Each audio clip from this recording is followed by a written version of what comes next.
एक मुलाकात ऐसी शख्सियतों के साथ जिन्होंने दिया है अपने जीवन को एक नया मुकाम।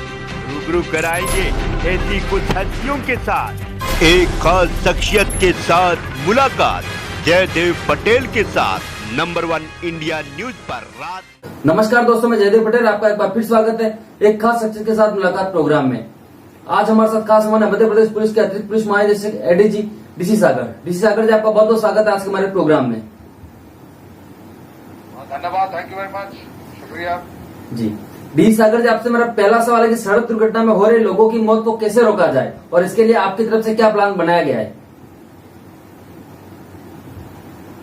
ये सड़क दुर्घटना में जो मृत्यु होती है या उनके रूप से घायल होते हैं, ये बहुत ही चिंता का विषय है और ये चिंता सभी को करनी चाहिए, जनता को भी और जो सड़क सुरक्षा से जुड़े हुए विभाग हैं उनको भी, विशेषकर पुलिस।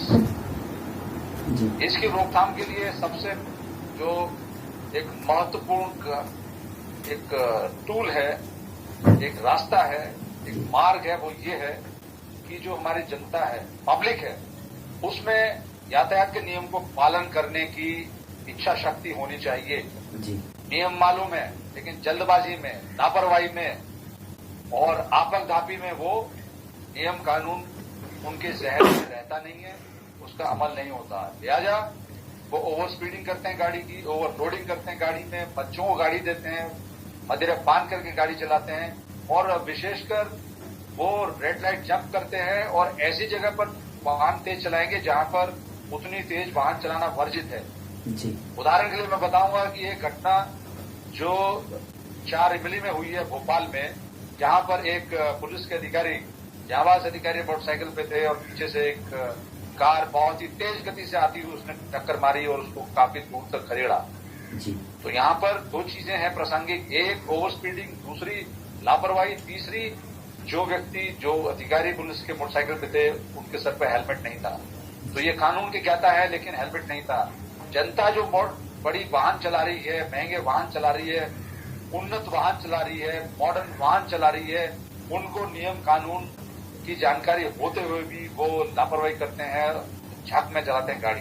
तो मेरा निवेदन है जनता से कि सड़क दुर्घटनाओं को रोकने के लिए एक ही वजह है कि हमें यातायात के नियमों का पालन करना चाहिए और लोगों से करवाना भी चाहिए, जिससे कि अपनी और अपनों की जिंदगी को बचाया जा सके। बाकी जो चीजें हैं कि सड़क किस प्रकार की है, वहां पर जो यातायात प्रबंधन है, जैसे वन वे कर दिया या और भी जो व्यवस्थाएं रहती हैं, वो एक अलग व्यवस्था है और सुगम बनाने के लिए। पर सर्वप्रथम है कि जनता को यातायात के नियमों का पालन करने की इच्छा शक्ति हमें जगानी होगी।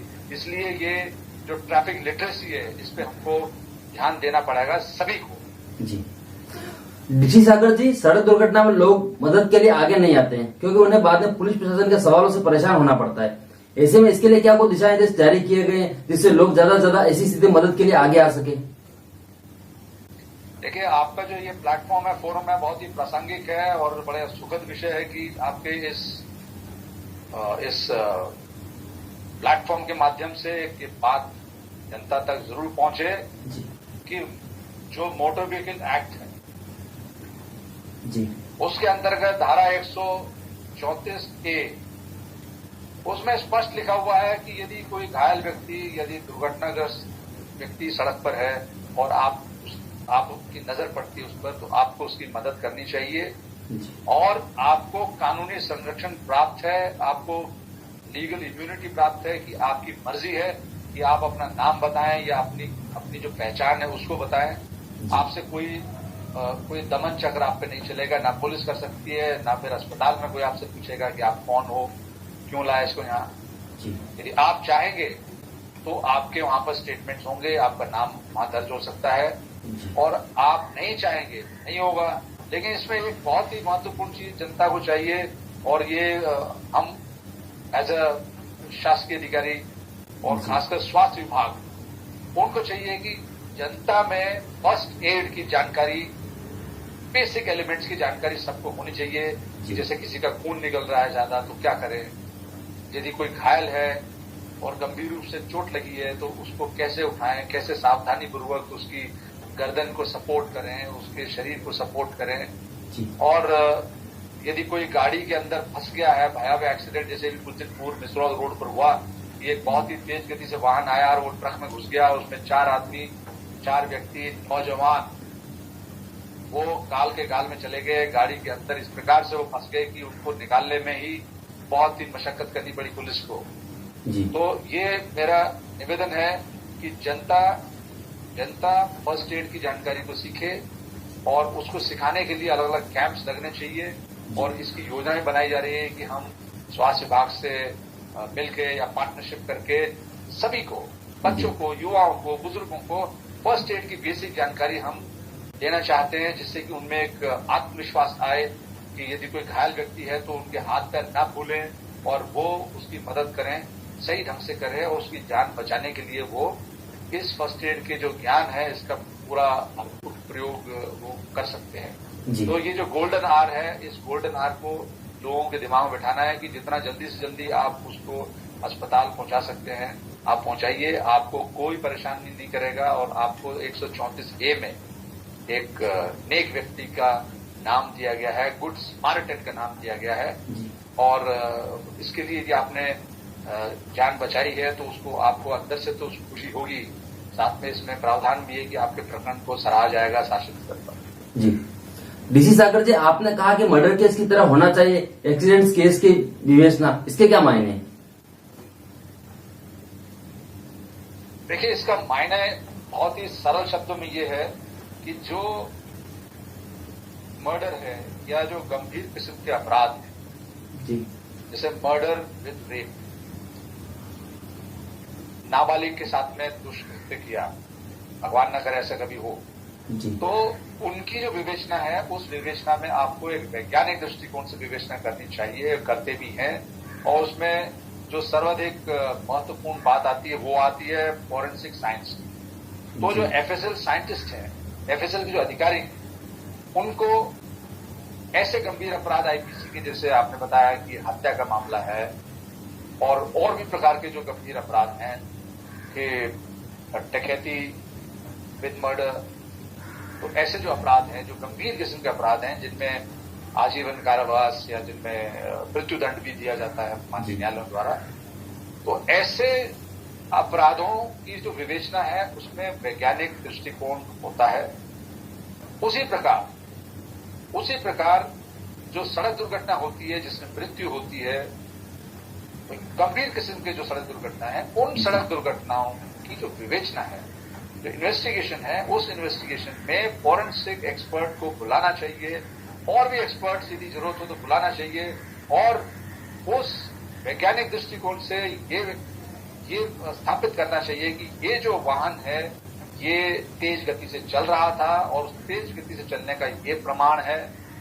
एक तो प्रमाण होता है कि टायर के स्किड मार्क्स थे और गाड़ी में जो टक्कर लेगी उसके इम्पैक्ट से, उसके परिणाम स्वरूप गाड़ी की जो बनावट है उसमें काफी क्षति हुई, तो उससे भी अंदाजा लगाएंगे। परंतु वैज्ञानिक दृष्टिकोण ये होता है कि आपके पास में वो फॉर्मूला होना चाहिए कि ये जो गति है, ये गति ज्यादा थी इसलिए इसकी परिणति ये हुई।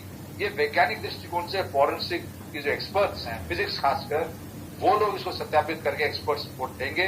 तो माननीय न्यायालय में जब आप अपना पक्ष रखेंगे, यानी जो शासन रखेगा या पुलिस रखेगी, उसमें ये चीज सत्यापित वो कर पाएंगे फॉरेंसिक रिपोर्ट के माध्यम से कि ये वाहन तेज और लापरवाहपूर्ण ढंग से चल रहा था, जिसकी वजह से ये जो निर्मम जो दुर्घटना हुई है जिसमें लोगों की हृदय विदारक मृत्यु हुई है, उसका कारण ही ये है। तो आप सत्यापित कर पाओगे। जब आप सत्यापित करोगे तो माननीय न्यायालय इन चीजों को बड़ी ही बारीकी से देखते हैं कि क्या इस व्यक्ति की उसको जानकारी थी, उसको नॉलेज थी, उसकी इंटेंशन थी क्या रौंदने की किसी को अपने तेज गति से। तो ये सब चीजें उसमें सत्यापित होंगी। जैसे मान लीजिए कोई रोड है भोपाल में, मान लीजिए जहांगीराबाद की कोई रोड है, तो जहांगीराबाद की रोड में आप इतना तेज वाहन नहीं चला सकते, लेकिन ये जानकारी आपको थी, उसके बावजूद आपने उससे दुगनी स्पीड पर वहां गाड़ी चलाई, ये जानते हुए कि यहां पर तेज गति से वाहन नहीं चलेगा। तो ये वाली चीजें सत्यापित करने में आपको वैज्ञानिक जो पुट है, वैज्ञानिक जो टूल्स हैं, फोरेंसिक साइंस हो गई या फिर सीसीटीवी के फुटेजेस का एनालिसिस हो गया, और भी जो विटनेसेस होंगे वो सब चीजें आपको विवेचना को एक उन्नत किस्म का एक विश्वसनीयता की तरफ लेके जाएंगी, जिससे मान्य न्यायालय जो दोषी है उन व्यक्तियों को समुचित दंड दे सके। ये मतलब है मेरा कहने का कि जो मर्डर की विवेचना है उसका स्केल ये होना चाहिए कि हम उसी ईमानदारी से, उसी निष्ठा से आरोपी ने जो किया है वो सामने वैज्ञानिक दृष्टिकोण से आ जाए। जी डीसी सागर जी, आपसे मेरा आखिरी सवाल है, कोरोना अभी गया नहीं है, हमारे बीच में ही है, ऐसे में आपको संदेश देना चाहोगे हमारे चैनल के माध्यम से, क्योंकि लोग अभी भी लापरवाही कर रहे हैं। ये जो महामारी है कोविड-19 एक ऐसी चुनौती है सबके लिए जी कि हम सबको मिलके उन सभी प्रोटोकॉल्स को ध्यान में रखते हुए जो शासन द्वारा बताए गए हैं कि आप एक साफ सुथरा सुरक्षित मास्क लगाइए, आप आपस में सोशल डिस्टेंसिंग बना कर रखिए कम से कम 6 फीट की, और आप अपने आप को यानी हैंड की हाइजीन यानी हाथ को सैनिटाइज करके धो के साबुन पानी से रखिए, और निरंतर अपने आप को एक अच्छी किस्म की जो डाइट है वो दीजिए, वर्जिश कीजिए, पसीना बहाइए। तो कोई वजह नहीं है कि आपके अंदर की जो इम्यूनिटी है, जो रोग प्रतिरोधक क्षमता है वो विकसित ना हो। तो बड़े ही कम शब्दों में ये कहना चाहता हूं, निवेदन करना चाहता हूं जनता से कि जो वैक्सीनेशन है वो वैक्सीनेशन, क्योंकि मैंने खुद करवाया हुआ है तो मैं ये विश्वसनीयता से बोल सकता हूं कि वैक्सीनेशन एक ऐसी प्रक्रिया है जिसके माध्यम से आपके बॉडी के अंदर, आपके शरीर के अंदर रोग प्रतिरोधक क्षमता का विकास होगा, इम्यूनिटी बढ़ेगी आपके अंदर, और आप जो कोरोना वायरस है उसके संक्रमण से बच सकते हो, उसको मुंह तोड़ जवाब दे सकते हो, और आप एक हेल्दी जिंदगी जी सकते हो। कोई किसी प्रकार का इसमें टेंशन लेने की जरूरत नहीं है। यदि आप एहतियात बरत रहे हैं, प्रोटोकॉल का ध्यान रख रहे हैं तो आप सुरक्षित हैं। लापरवाही बिल्कुल मत कीजिए। भीड़ में यदि आप हैं तो आप मास्क लगाइए, कोशिश कीजिए दूर रहे। लेकिन कई बार ऐसा होता है कि आपस में क्षणिक आप भूल जाते हैं कि ये एक महामारी का दौर चल रहा है, तो इसको कभी मत भूलिए और शासन के जो निर्देश हैं उनका पालन कीजिए। तो ही इसमें सबकी भलाई है, परिवार की भलाई है, देश की भलाई है, राष्ट्र की भलाई है। क्योंकि आप यदि यातायात के नियम का पालन करोगे, प्रोटोकॉल का पालन करोगे, तो ये भी एक तरह की देशभक्ति है जिसमें आप अपनी जिंदगी और अपने साथियों की, अपने परिवार की, अन्य लोगों की जिंदगी की भी चिंता पालते हैं। तो ये भी अपने आप में एक बहुत बड़ी बात है, एक मानवता की एक अनूठी मिसाल है। और आप एक मानवता की एक अनूठी मिसाल बन के रहो, ऐसे आप काम कीजिए, चाहे वो यातायात के नियमों का पालन हो या वो प्रोटोकॉल्स जो कोविड-19 के उनका पालन हो। जी डीसी सागर जी, आपने समय दिया उसके लिए आपका बहुत बहुत धन्यवाद। मैं ये कहना चाहूंगा कि जी सर कंटिन्यू। तो जी सर, अंत में एक चीज कहना चाहूंगा, जो भारत रत्न परम आदरणीय भूतपूर्व प्रधानमंत्री जी श्रीमान अटल बिहारी वाजपेयी जी की कविता है मौत से ढल गई, उसकी 2 पंक्तियां बताऊंगा जिससे कि जनता को चाहिए कि अंदर से निराश ना हो, वो अंदर से उनके अंदर आशा बंधी रहनी चाहिए। वो पंक्तियां 2 इस प्रकार हैं कि हर चुनौती से 2 हाथ मैंने किए, हर चुनौती से 2 हाथ मैंने किए, आंधियों में जलाए हैं बुझते। तो कृपया करके आशान्वित रहिए, ऑप्टिमिस्टिक रहिए और संक्रमण को मुंह तोड़ जवाब दीजिए, नियम कानून का पालन करके। जी डीसी सागर जी, आपने समय दिया उसके लिए आपका बहुत बहुत